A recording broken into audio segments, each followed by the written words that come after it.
Yeah. Unbelievable. Today is the GoPro settings video, and I went to the beach because I thought since I'm making a GoPro settings video, I'd go get some new GoPro footage just for fun. I have tons of it. I just thought some new footage would be fun. I get to the beach, I fly the drone for like, I don't know, 10 minutes. 10 minutes after getting to the beach, the fog rolls in and completely whites out like the entire coastline. From the cliff, I couldn't see the water. So I didn't go surf because the waves were already kind of poopy. I was really just going surfing for new GoPro footage, and I wasn't gonna get any GoPro footage in the fog. Back to my office here. I'm just gonna do the GoPro settings video here, and maybe I'll splice in some old GoPro footage, and yeah, that'll be it. For those of you that wondered how I got that shot with the truck, it was this thing. I told you, I like this thing. I use it a lot. Ugh. A couple of quick channel updates. 3,000 subscribers as of like this morning or something like that. It was crazy. I saw it roll over, but it was super cool. I was super pumped, and I appreciate it. Thank you. Next up, we are 18 days away from Morgan's due date. I'm gonna try to continue making a weekly video for this channel, but people that have babies, they tell me that might be hard. So if I'm gone for like a week or two, we had a baby. Today though, I am making a video in response to like a ton of comments that you guys put on the GoPro accessories video asking me about my GoPro settings. There was a moment in that video where I flashed them on the screen, but today I'm gonna go a little deeper, kind of talk to you about why I use the settings that I use and how you can get better GoPro footage. Now, I'm gonna go through two different setups. I think there's two different ways that people are using this GoPro. The first way is the way that I use it. I want the footage that comes out of this GoPro to be as raw as possible, to be as flat as possible, because I want to color grade my footage later. I want to bring my footage into post and usually match it to another camera. Usually I'm shooting my GoPro, I have the Mavic in the air, and I have my Sony a7R II that I'm vlogging with. And when I play that video together, I want the colorings to look pretty similar. And if you just let everything be auto, it would look like poop.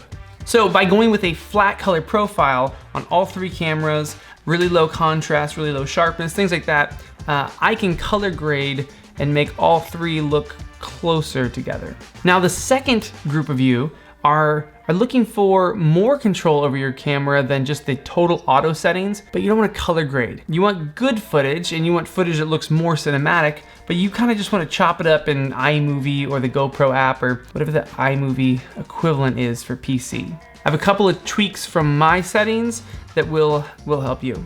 Before I jump into the camera settings, we're gonna swipe down from the top of the screen because I have a couple of preferences that I like to change right off the bat. As soon as I get a new camera, swipe down from the top, tap preferences, tap general, and I'm going to set beep volume to mute. And I'm gonna scroll down a little bit and set LEDs to all off. So what this means is that when I start and stop my GoPro, or when I take a photo with my GoPro, it doesn't make any sound and it doesn't flash a little red light. And this is situational because sometimes it's helpful that it beeps or that the red lights flash. Like when I have it mounted to the front of my motorcycle helmet, I like that it beeps because I can tell when I've started it. And I like that the red lights flash because I can look in my rearview mirror and tell whether I'm going or not. But in almost every other scenario, I don't want it making noise and I don't want it flashing. And the reason is this, there's a lot of times when you're traveling especially where maybe you're not supposed to film somewhere or where you just don't want people knowing that you're filming. So to be able to have the camera kind of down here, I just started recording, and maybe you're holding it somewhere that you're not supposed to be, and you're just kind of doing one of these, maybe doing one of these. The key here is don't look at your GoPro for what you're filming, just kind of do it like this. Look at the other way, and then do this. And you totally get the shot. And yeah, no one's the wiser. When we were on our honeymoon in the Vatican, Vatican? Sistine Chapel, yeah, at the Vatican. You're not supposed to take pictures or film inside the Vatican, a lot of places over there, they say, please no photos, no video, which is like, why? Someone's gonna be mad about that and write in the comments, you shouldn't be taking photos, they say. That's against the rules, man. Gee, you're breaking the rules. All right, so that's purely to be able to take photo and video without anyone knowing that you're doing it. Onto camera settings, and here's where it gets interesting. All right, let's jump into the settings that I use, and then I'll give you those little tweaks if you're not looking at color grades so much. All right, so I'm gonna tap into my settings, and the first thing I'm gonna do is change my resolution to 2.7K and my frames per second to 24. Now the reason I like shooting at 24 frames a second is that it matches the motion blur that you normally see. Like, hold your hand in front of your face and do this. Yeah, it's blurry on there. It's blurry in front of me also. At 30 frames a second or 60 frames, load, all those different things, it gets really oddly smooth and it looks weird because it's not what you normally see. Like, most sports are shot at 30 frames a second because it looks hyper real. It's like, whoa, I'm like, it's more real than if I was there. Which is why I don't shoot my vlogs at 30 frames a second, because they're not action sports. So for me, 24 frames a second fits great. Also in the top right, make sure that this little box is 16:9. You do not want to shoot in 4:3 and then upload to your computer and realize that you have bars on the side of your screen. That's horrible. All right, next up is field of view.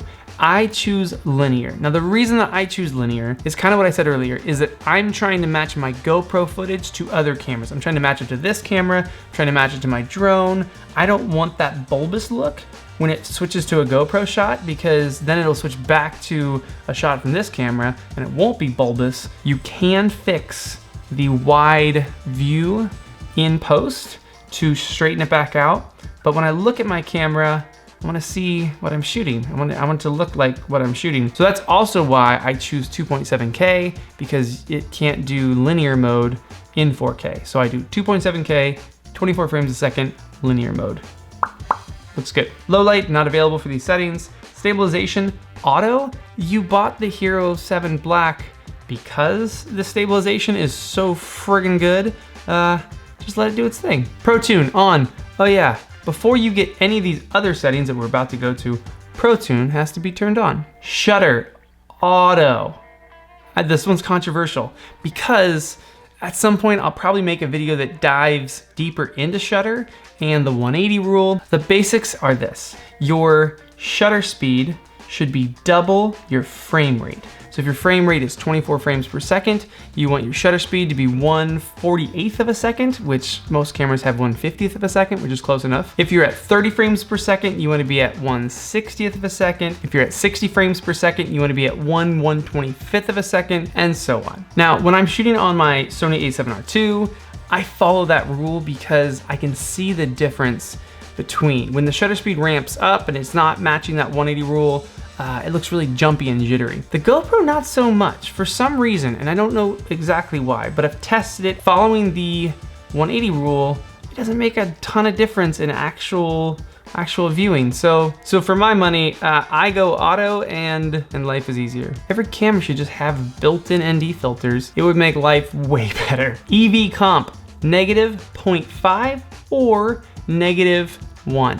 I kind of go back and forth between the two. My default is -0.5, and then if I'm looking at something and I'm looking at my screen and I'm like, it looks a little blown out, I go -1. I think it looks great. Also a little controversial is white balance. I leave it in native almost all the time.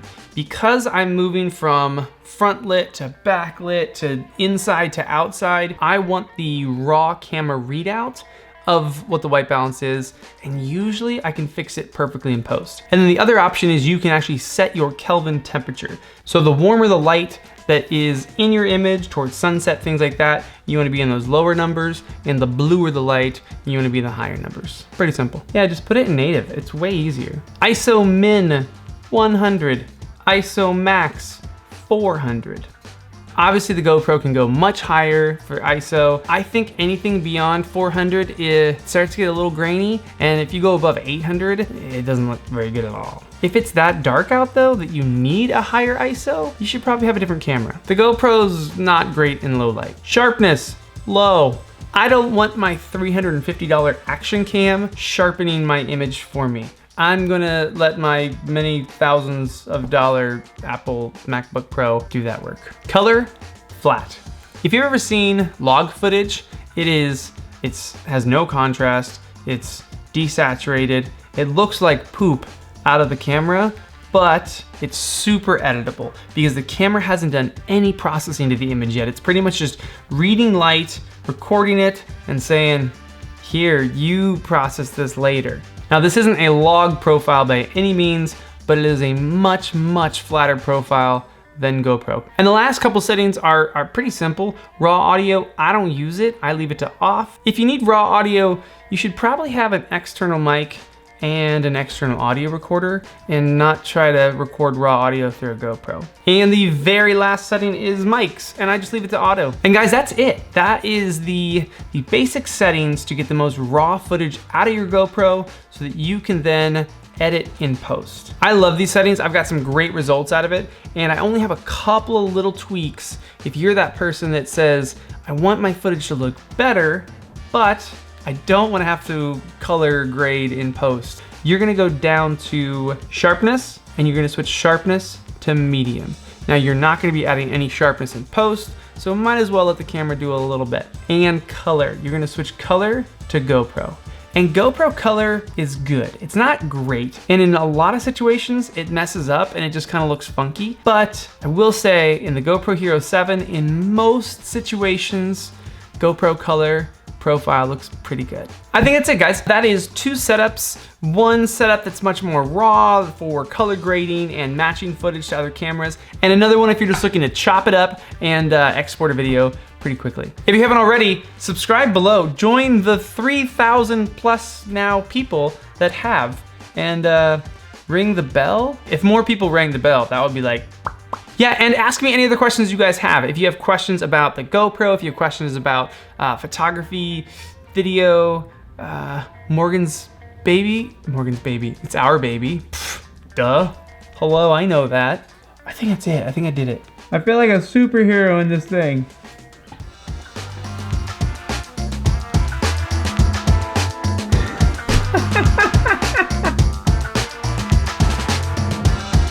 Friggin' rolly chair.